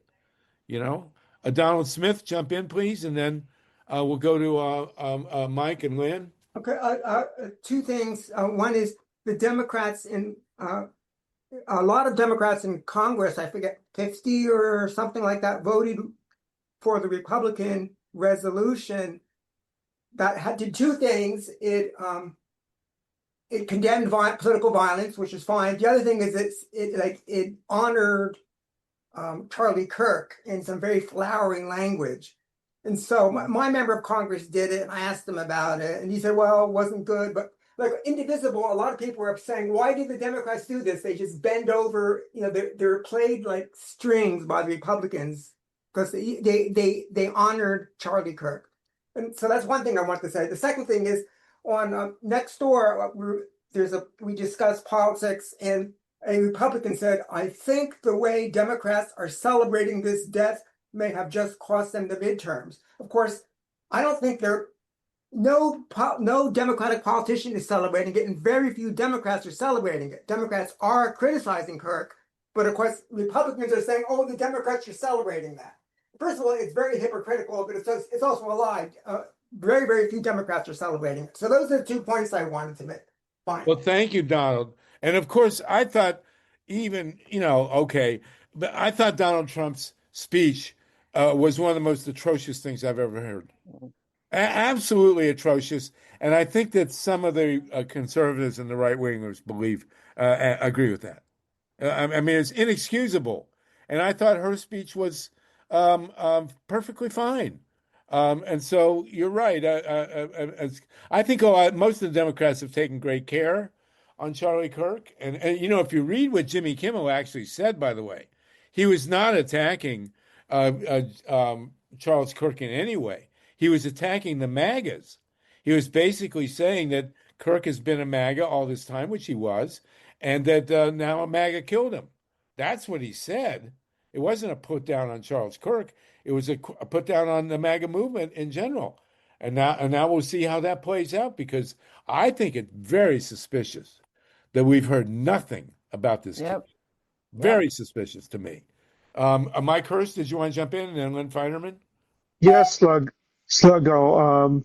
Jimmy Kimmel was trashing Trump for talking about repairs to the ballroom in the White House and not giving a bit of care to Charlie Kirk at all. So Trump turns this on and off, and Trump is kind of a sociopath that he really doesn't care about anybody except for what they can do for him at any particular time. And I think that he was sad that Charlie Kirk was shot, but probably no more than a lot of other people, even though he knew Charlie Kirk personally. But Trump moved on, and Kimmel was dead on. He played the part of a political humorist by pointing out that Trump was ridiculous on that. And that's what infuriated Trump, is that he exposed Trump once again for being an incredibly narcissistic, self-centered, horrible human being who, just turns on this vengeance diatribe and then turns it off when it's convenient. I've never seen anything like it. I mean, he makes Nixon look like Gandhi. Yes, Nixon would have never said what Trump said. No. Charlie Kirk had a big hand in getting all those white boys to vote for Trump. He was a big part of the 2024 campaign. Well, I'll tell you what Trump's first emotion was when he found out Charlie Kirk was killed. He was scared because his initial first calculation was if they can kill Charlie Kirk, they can kill me. That was his first, and they just upped the security details. They spent another $50 million to protect him. It was not about. I don't think Trump was sad. I'm not sure he's capable of being sad about somebody else being harmed, but I think he was frightened, basically. Lynn Well, also Feinerman, upset about the next election because he wasn't going to have Charlie yes, Kirk there to yes. he votes for him. And then it turned around, and Kimmel's power now is just exponentially greater. So we'll see how that plays out. Lynn Fein, that's why I still want to run. I still think he should run for president. But what can I say? What does Lynn Kimmel know Feinerman? to run for president? We already have a president who doesn't know much. Kimmel's wonderful. He's a funny guy, but he can't be president. Oh no, but he's so smart. Those guys are so smart. Kimmel, Yeah, I but think Kimmel would make a look at the I'd like to president. see AOC be president, but I don't think that's going to happen. Look at Zelensky. He was a comedian. Reagan was an And actor. look what's going on. Well, I think you're right. Okay. Lynn Feinerman, go ahead. And then we want to give Heidi a chance to make her presentation. I want to turn to Gary O'Connor real quick also for a report on Dodger Stadium. Lynn, go ahead. Yeah, I'm just following up on what you were saying, Harvey, about the situation with not having heard from Tyler Robinson at all. I'm very concerned because my sense of Luigi Mangione's situation is that he had a lot of legal and a lot of money behind him immediately after he committed the murder of the CEO, and that he is the legal and money power is protecting him. My sense of Tyler Robinson is that he has no protection. No one has stepped forward to say that they are representing him. Perhaps, perhaps because they're frightened. And I'm hoping that there's going to be some kind of Clarence Darrow who's going to step up and say, I'm going to get totally into this case and I'm going to defend this young man. There have been numerous of these kinds of high-profile murder cases. There was Rittenhouse, Kyle Rittenhouse, Right. who murdered two people on the street, got a burger from the police, and then was let off for something, self-defense, I don't know what. And they are not being played out in an objective way. Granted, that is the tenor of the times in this nation. And when you have a Supreme Crooks that is that corrupt, it trickle-down criminality. But I really want to say that I'm hoping that there will be some powerful legal help for Tyler Robinson. I did see, I may have misunderstood. I thought there was a female attorney who stepped forward that said she would defend him, but I may be wrong, and nobody high profile yet. I would not be surprised if he didn't do it. I mean, we're going to get a lot of stuff here and there, and we'll see. And you mentioned the kid who shot that CEO. That we haven't heard from him for a while, and we're not hearing from Jeffrey Epstein either for a while. It's very interesting, but nothing. I don't think anything is going to top Trump's speech. That was the most inappropriate speech I have ever seen as a historian from a president, and I don't think it's going to go unnoticed, frankly, and I don't think it did at the time.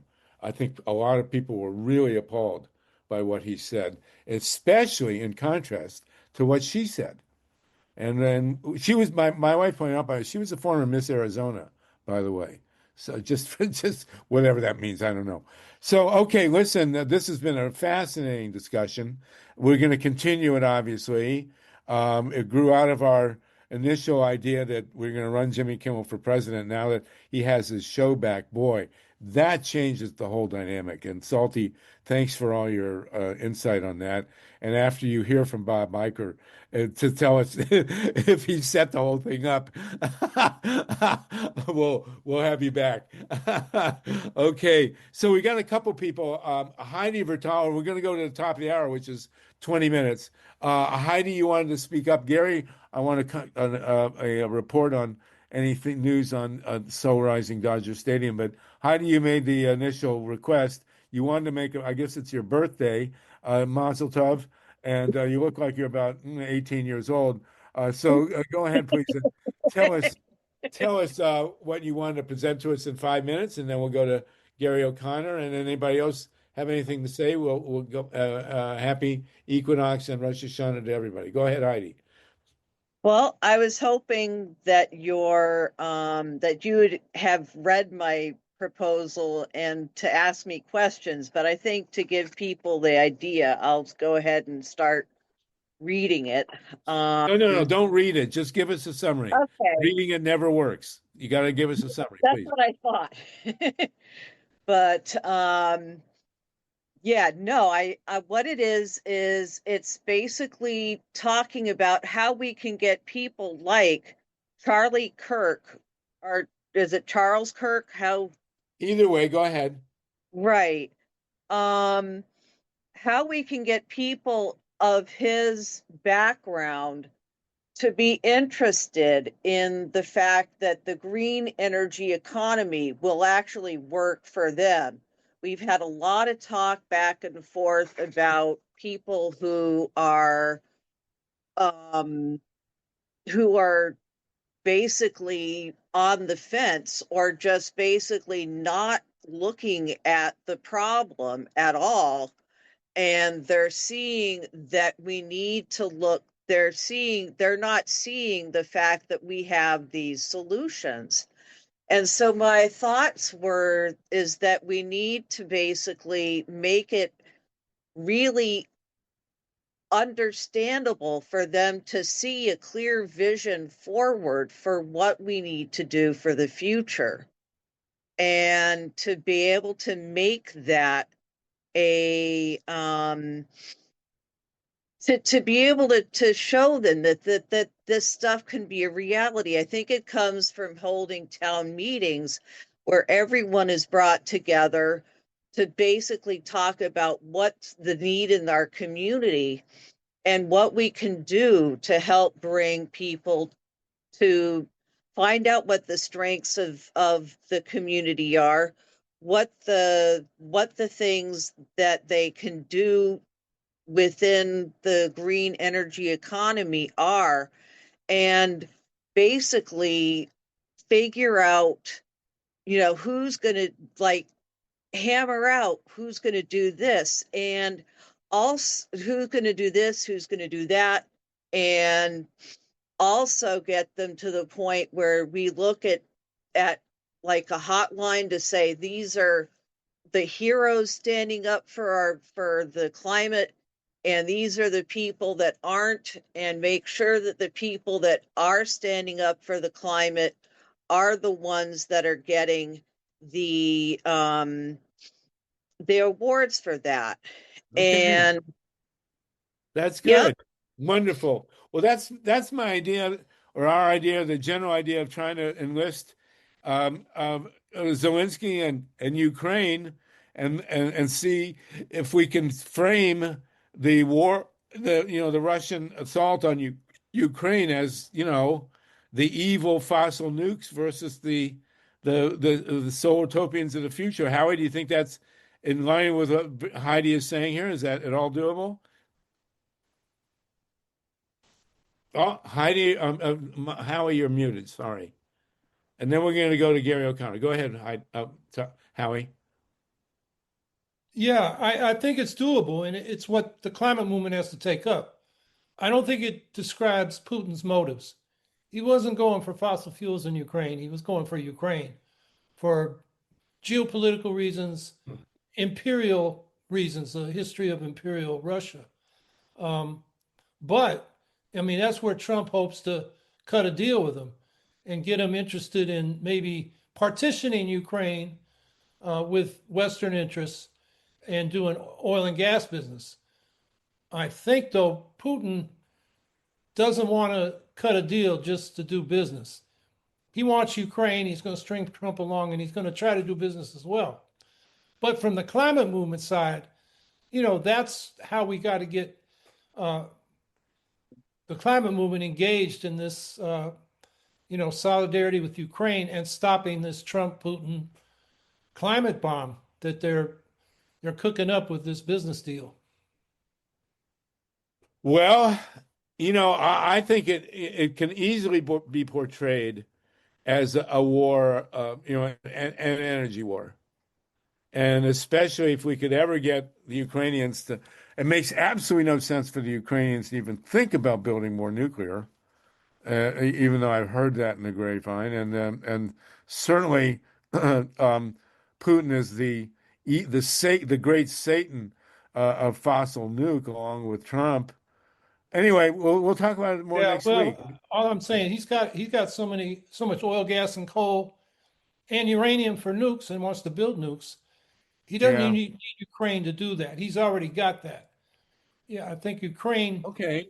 It's got some gas and it's got those pipelines, which he's definitely interested in. But so is Trump. That's what that minerals deal was about. It was more about also gas than rare earth minerals. Trump trying to kill the wind industry, and along the way making it clear that nobody's ever going to want to do business with the United States again. Trying to kill a project of 60, 70, 80% complete. You got to be kidding me. I mean, it's really grotesque. Thank you, Howie. TATANKA, you raised your hand. You hadn't talked yet. Yeah, Howie, I have a question. Do you remember prior to the 2016 election, it became an issue for a very short time that Trump was one of 4 people who were going to be able to buy the Russian oil and gas company and basically buy up the entire Russian portion of the Arctic in order to get to the oil there, which is a huge amount of oil, you have to first melt the ice caps.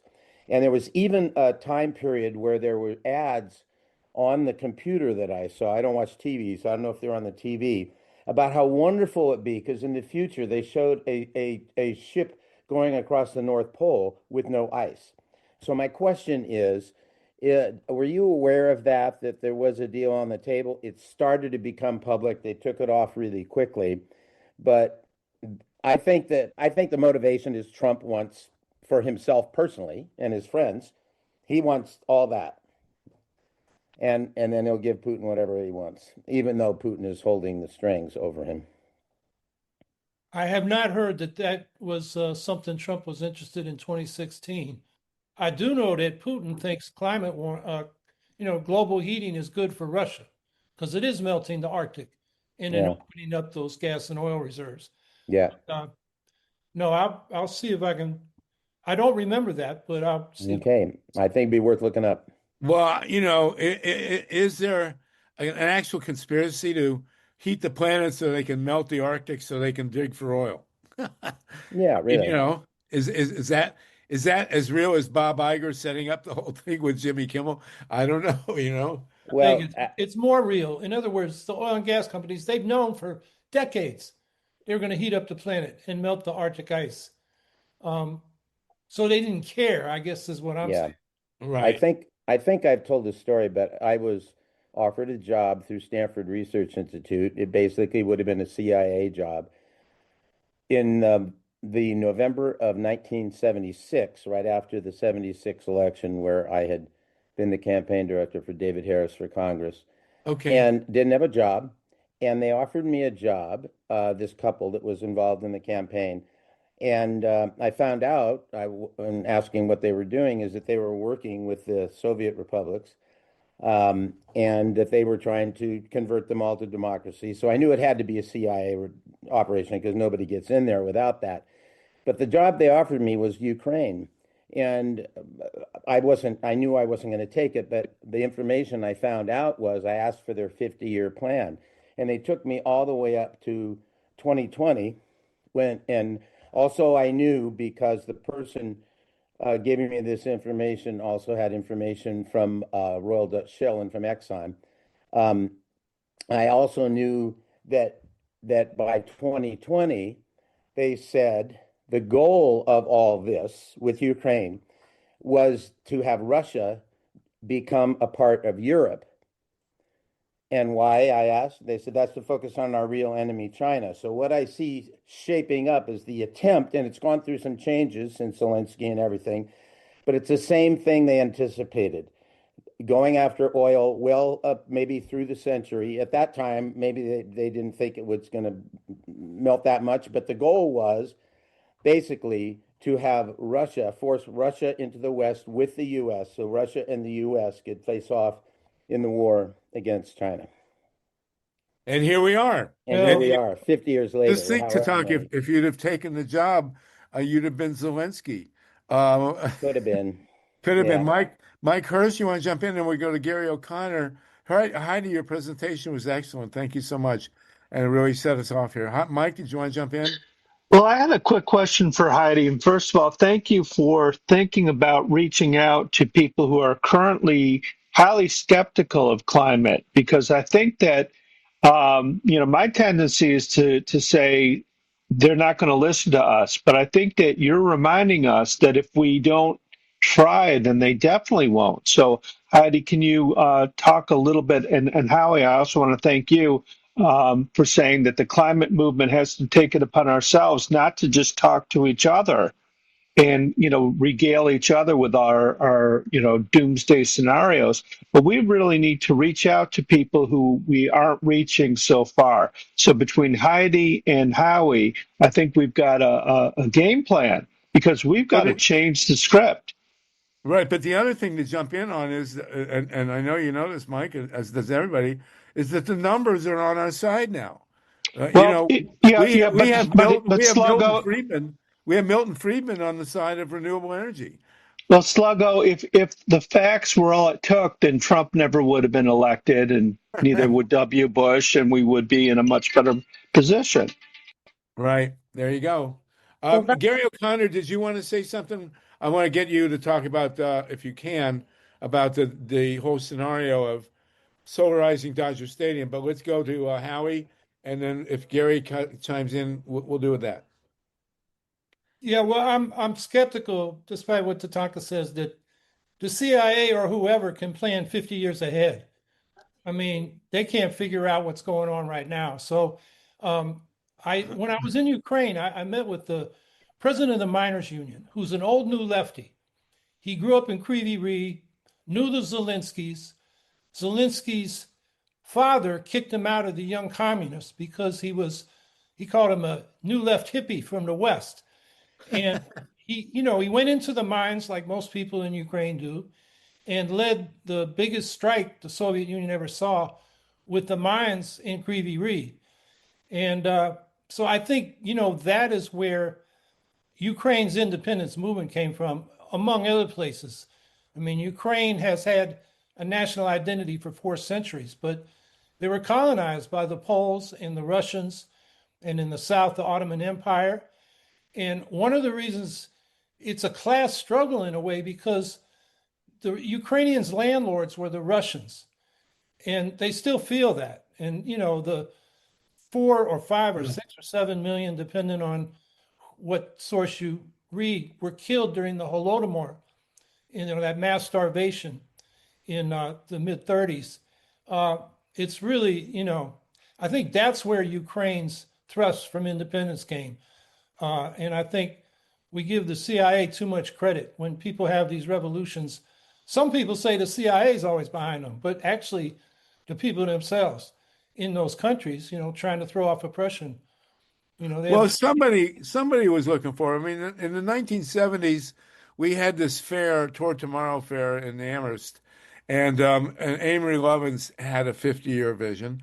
Although we've had Amory on, and I've asked Amory, 50 years ago, would they have predicted that solar and wind would be as far along as they are? And he said no.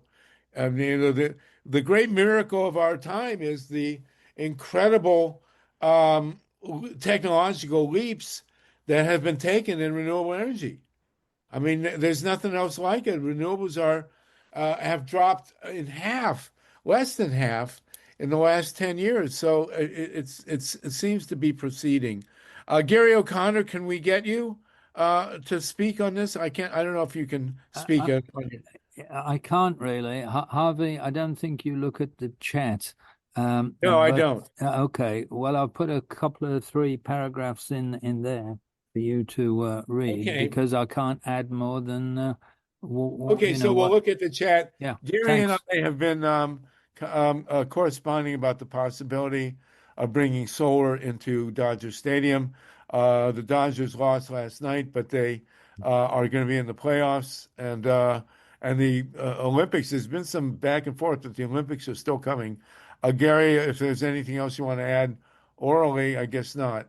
No, I look forward to the challenge of SoFi, because with the Olympics coming up, you've got an absolute deadline that nobody can ignore. Right. SoFi Stadium, which is gargantuan, is going to be hosting the swimming in the Olympics. It's going to be the world's largest swimming ever, putting in a giant stadium for the swimming events. We're down to the last 4 minutes. Tatanka, do you want to jump in real quick? Thank you again, Gary. Okay. Well, you're muted here. Hold on. I agree with you, Howie, and I understand that history of Ukraine. What I was saying is that they are a pawn in the CIA's plan to have Russia go where they wanted Russia to go.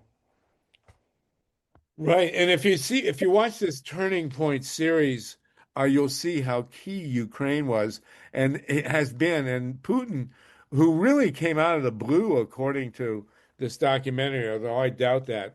Yeltsin was a total disaster.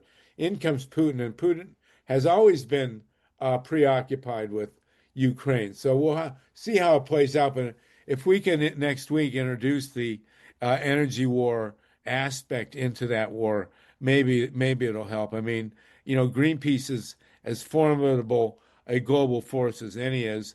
This has been a wonderful session. We still have 48 of you with us.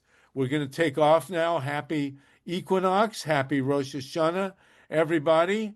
I will have great news next week, I promise. And this was really phenomenal.